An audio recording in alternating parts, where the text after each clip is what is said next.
this video because Malachi say when he get back, he finna set the record straight among those who did the dirt in the community, because those were the actual infiltrators in the Nuwabian nation.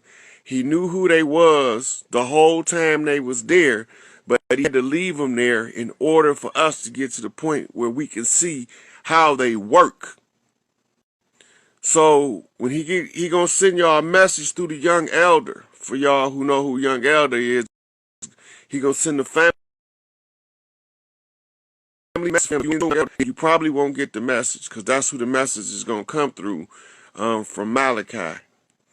So I don't know if it's gonna be for the public or just for the family that's close over there where he at, but he gonna give young elder a message to give him. I don't know young elder, never met him. I heard him a couple times on YouTube, but that's what the message is for the Nuwabians, right? Yep, the young elder on YouTube. Malachi sending Nuwabians a message through young elder, right? And I don't know if it's going to be a public message or a private family message, but young elder going to have a message for the Nuwabians, and it's going to be fresh. So tomorrow, we're going to get into the cyber parade and the hashtag Free Larry Hoover. It's going to be more than one hashtag opportunity on the Free Larry Hoover thing. Look for the one with the most posts under it and use that one. But use all of them if you have to. It don't even matter. Because they say free Hoover, right? So we all standing on this shit. This ain't for the motherfuckers who came on slave ships, who don't feel like that they got no stake in what's going on over here. We just ask that they respectfully stay out the way so they don't get stepped on in the process of the come up. Because we don't want no innocent motherfuckers. It's the worst thing you could do is make the innocent pay for the dirty guilty. Right? So you can start now if you want to, sweetie. We can start whenever y'all get ready, but we just don't stop. Every time you do a post tomorrow, hashtag Free Larry Hoover till we bust the algorithm, hit them some bitches right in their pockets because they don't like nobody fucking with their money. And Larry Hoover is not tied to any fundraisers, right? Yep. I've been getting the word that it's on the TikTok. I don't know what Twitter doing with it yet. But we just got to go, whatever motherfucking social media you get on, spread the word, because we going to hijack their motherfucking social media. We only trying to get the message to us, because we don't care about nobody that's sitting up in the tent on our property, right? So we cleaning house. So we don't care about them. We only care about us. We care about how many of us is paying attention, how many of us we can get the attention of. Because it's our shit. If it ain't their shit, they don't, we don't have no problem with dealing with them later. But for right now, we need to get the message to us. Organic motherfucker. All right. So if Brother Umar Johnson want to be unapologetically African, we don't mind him he can be as African as he like to be. But while these organic motherfuckers from this land is on the move, stay your motherfucking unapologetically African ass out of the way before you need to apologize. This ain't none of his business. This don't have nothing to do with him. If he was a real Pan-Africanist and a real Garveyite, like he say, he would understand what a confraternity is, and he wouldn't be in our business trying to tell us that we came on a goddamn ship packed like a sardine, the most dumbest shit a motherfucker could possibly come up with and believe, and talk about he's educated. Talk about he's got a scientific mind, and that he can't be manipulated by the white man. Well, the white man got you thinking you came on a ship. You can continue to believe whatever you want to believe, just stay the fuck out the way of the organic people of the land. That's all we asking. We don't care how many of you niggas want to be unapologetically African and Afrocentric, right? We don't have no problem with none of that shit. Because we was already doing business, trade, and intermarrying across the water before we both got sacked on both sides of the water if y'all not paying attention. Right?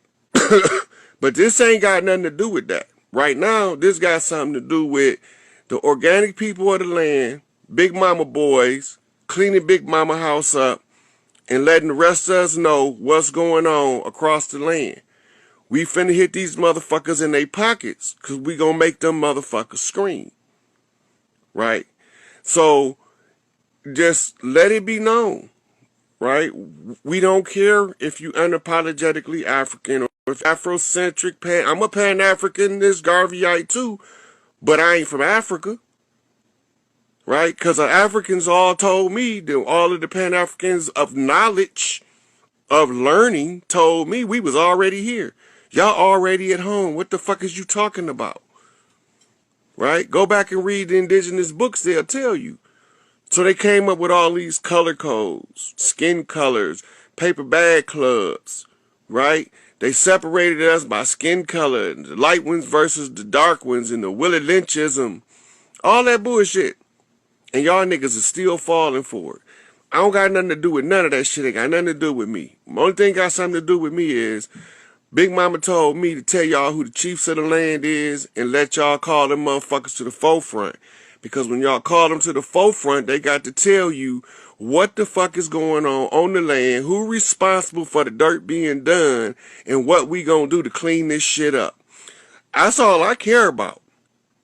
I don't care if your ass came from Mars, Nibiru, Pluto. I don't care if you Ashtar Command, Pleiadian, Arcturian. I don't care if you a Wookiee. I don't give a fuck if you Jabba the Hutt. It doesn't matter to me. As long as you don't stop us from doing Big Mama job, what she sent us to, I wouldn't give a fuck. Just stay out the way. It's all over. Ain't nobody gonna be left behind. Because she saying no guys and no little yous. You don't treat people the way they treat you. Because if you treat people the way they treat you, you're going to be a tyrant. Goddamn right we ain't black. Right? Black don't have nothing to do with skin tone. Right? They called us blacks because they attacked us. It's a chess term. And they called themselves white because they was the attacker. Right? And we thinking it means skin color. You know, I done seen some dark motherfuckers. My boy Taz told me on Taz TV, he said, man, he showed me a black motherfucker. I found purple motherfuckers, navy blue motherfuckers, hot chocolate motherfuckers. I never found a true black motherfucker. Even when they dark as hell, they got some kind of tint that let you know they ain't black. Some of them got blue tint, some of them got green tint. Some of the motherfuckers got purple tint, but don't none of them motherfuckers look like Coke. None of them don't look like Coke. Even the darkest one look like dark chocolate, like chocolate with no milk, right? So, the crazy thing is, I mean, shit, melanin itself is not even black. Melanin is a dark chocolate brown. Darker than chocolate, like coffee, like black coffee. If you put it in the sun, you're going to get a brown tint. Right? So, white represent death the whole time. All that shit represent death in the sense that it's a mental death. Because the mental death allows you to take a half a concept and give it a whole false identity, which causes miscalculation. And as long as you generate the miscalculation, then somebody can use the miscalculation to mislead. And this is where the problem come in, because we too quick to jump on top of some shit, some bandwagon shit, and don't want to ask nothing because we don't want nobody asking us nothing. I got informed because I wanted to be able to inform. I went and informed myself so I knew what the fuck I was seeing, even if it didn't sound right to nobody around me. But I had to go and inform myself as to what they was doing so I can inform y'all of how to undo it. Now we gonna kick them in the pockets.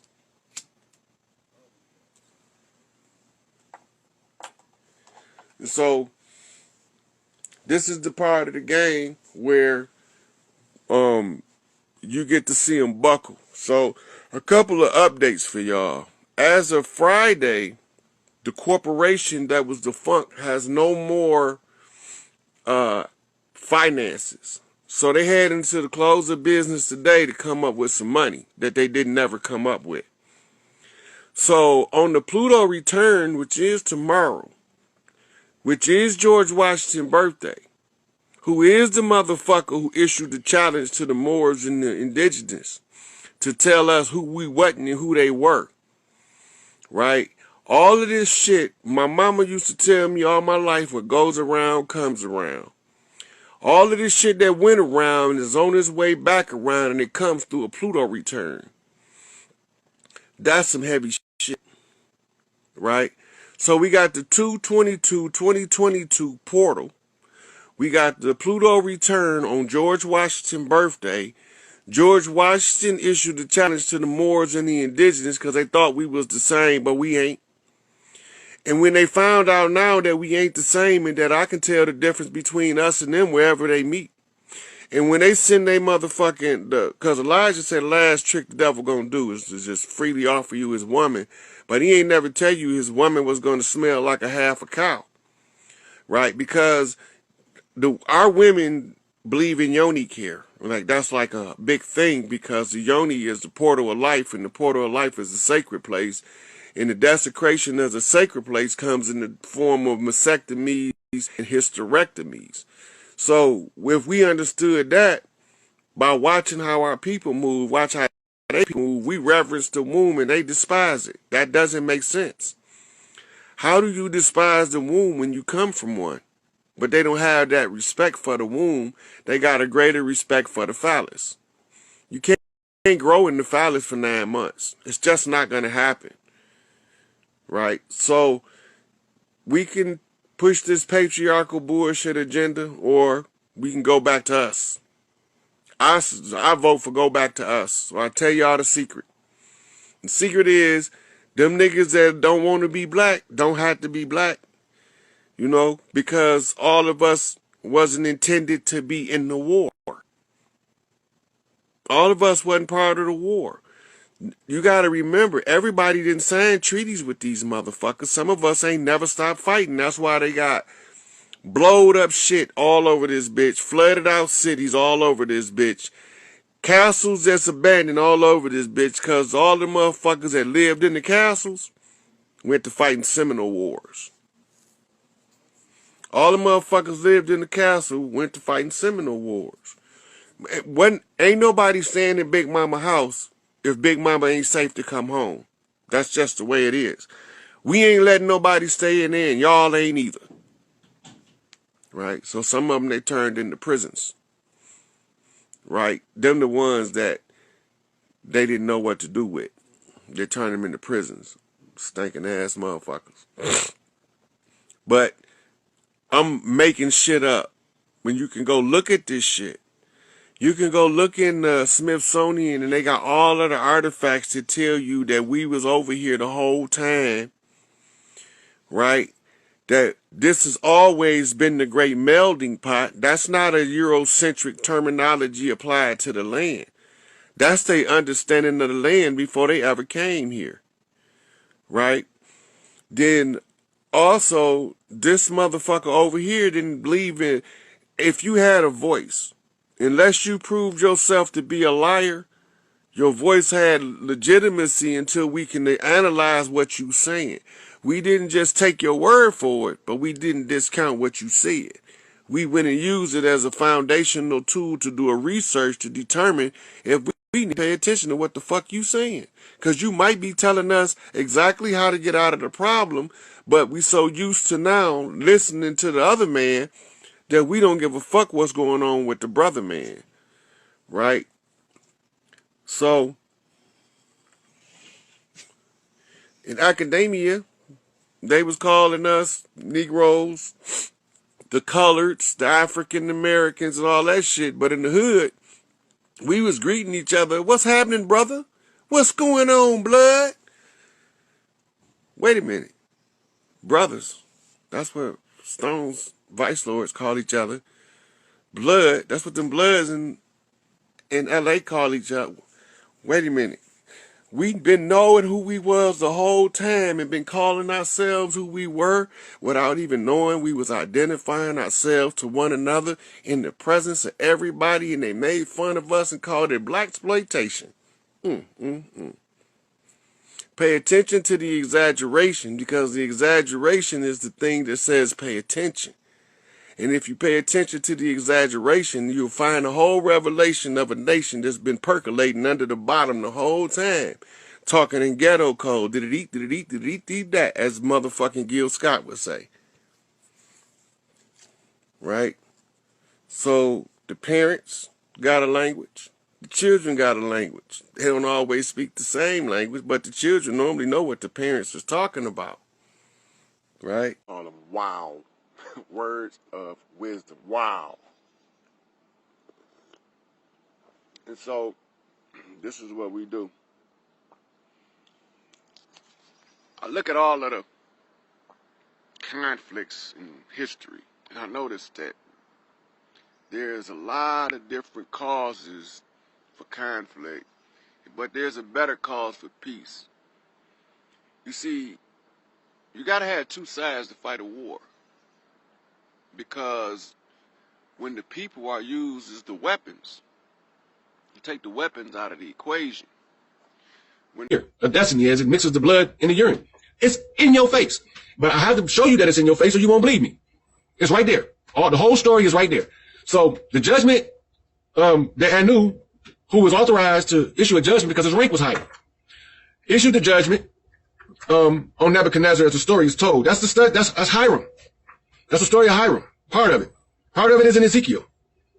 Some of it is in the other lesser prophets. It's all there though. It's broke up. They use homonyms and synonyms. All of this stuff is relevant. They use star charts to confuse you because they know the stars not going to change. And that's one of the few things that they put in the books, no matter which one it is, that you can always check for frame of reference. They're not allowed to change anything stellar.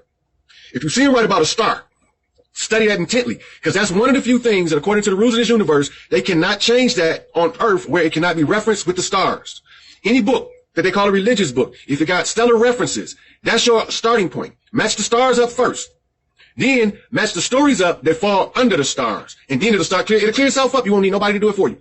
You won't need nobody. So this is why they keep telling you that it's astrotheology in the Bible, in the Quran, the Judaic religions. All they telling you is that everything man can change on Earth, he can't change the stars in the sky. So your elders, your ancestors, was wise enough to know this. So everything they did, they tied it directly to the stars so that you can read it in real time as it unfolds on Earth. And that's why I pointed out, when I was telling everyone Hiram was raised, the stars point to the Orion belt. Who is Orion? The great and mighty hunter. Who was the great and mighty hunter? Nimrod. Who was Nimrod? The one they feared. Who was the one they feared? The only one they couldn't defeat, Sun Wukong. Well, what happened to Sun Wukong? Sun Wukong met the Buddha. The Buddha sent him to tame his Sakoma, his monkey man. He named him Hanuman as he became realized, because he said, the Monkey King told the Buddha that no man may become God. They can all attain the level of a Hanuman. Look it up. It's no secret. It's all there. And so, if the Orion is the great hunter Nimrod, and if Nimrod is the only undefeated Sun Wukong, and the Sun Wukong went to the Buddha, the great wise one, and the great wise one told him he had to attain the wisdom of the ages before he could rule. And so he went on a journey to the west. Where would he go? Where would he go? If he's going on a journey to the west, where would he go? So at that time, the west was Africa. So he went to the Congo. So this is why they call him the King of the Congo. And they use a symbol of the gorilla, King Kong, because the gorilla is the only major mammal on the continent of Africa you will not find in the hieroglyphics. Now you got to ask yourself why. If they knew about chimpanzees and orangutans in Asia, well, not orangutans, because they wrote about them over in India. But if they knew about chimpanzees in Africa, if they knew about baboons in Africa, and they knew about the elephant in Africa, and the lion, and the wildebeest, and they knew about stuff in the water that y'all ain't even seen yet in Africa, how the hell they didn't know about the gorilla? Well, spoiler. The only reason the gorilla is not in the hieroglyphics is the last totem clan to rise on Earth before the ascent would be the gorilla clan. So they were not allowed to use that symbol because the reign of Hanuman had not come. The reign of the Monkey King, crowned in the Congo, had not come. So they can't use his symbols prematurely. If they try to use his symbols, they would violate the rules and lose power instantly and ruin everybody's ascent, even though it's been evil, wicked, and painful. The whole purpose of giving her only begotten son is that no human be thrown away like trash and nobody be left behind who does not choose to be left behind. The only way you can choose to be left behind in the final ascension of this era is by choosing to do things that bring down your natural higher vibratory rate. You have to draw yourself down to becoming lesser than what you are. The more you try to become your best self, the more you can ascend and the more worthy you are to call yourself righteous. And this is why I say it's easier for a rich man to enter into an eye of a needle